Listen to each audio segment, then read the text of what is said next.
Ce garçon, pris d'une soudaine envie, s'est mis à imiter les poses de ballet de l'école. Comparé à ses danses traditionnelles, il préférait nettement la liberté de la danse de rue.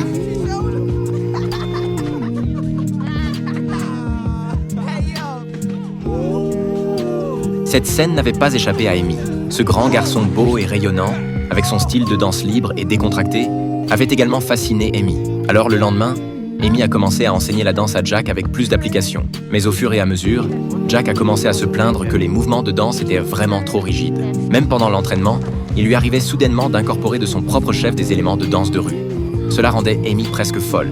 Cependant, le soir, lorsqu'elle s'est plainte à sa mère des divers comportements de Jack, cette dernière lui a répondu que la patience était la clé du succès, qu'il fallait essayer de comprendre l'autre, ce qui était la plus grande marque de respect et de soutien envers un partenaire. Les paroles de sa mère ont apaisé Amy. Après cette soirée, elle a commencé à faire preuve de patience pour s'accorder avec Jack.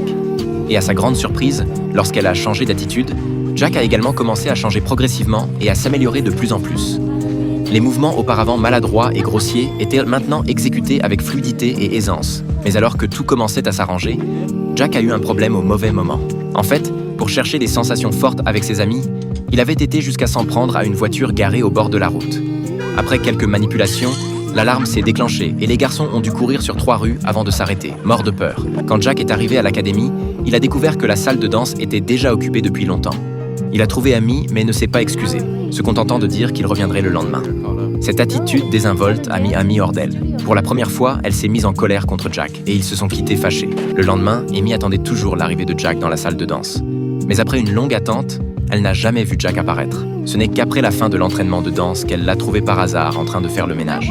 Amy lui a demandé pourquoi il n'était pas venu répéter. Jack a juste répondu qu'il ne voulait plus le faire. Amy n'en revenait pas.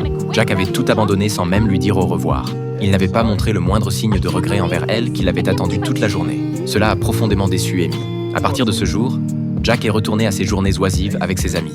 Mais ce jour-là, un bon ami lui a dit qu'il abandonnait toujours avant même d'avoir commencé.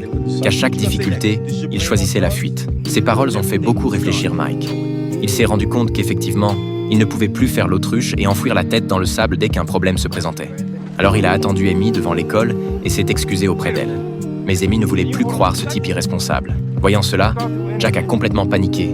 Il a dit qu'il était prêt à faire n'importe quoi pour obtenir son pardon. Mais jamais il n'aurait imaginé qu'Amy lui demanderait de porter un collant moulant pour aller suivre un cours de ballet avec un groupe de petites filles. Les gestes comiques de Jack ont finalement fait retomber la colère d'Amy. Et après s'être ridiculisé pour obtenir son pardon, Jack a complètement changé, délaissant sa paresse et sa nonchalance habituelle pour s'investir pleinement. Il a même proposé beaucoup de nouvelles idées à Amy. Cette dernière a aussi mis de côté sa petite arrogance et a écouté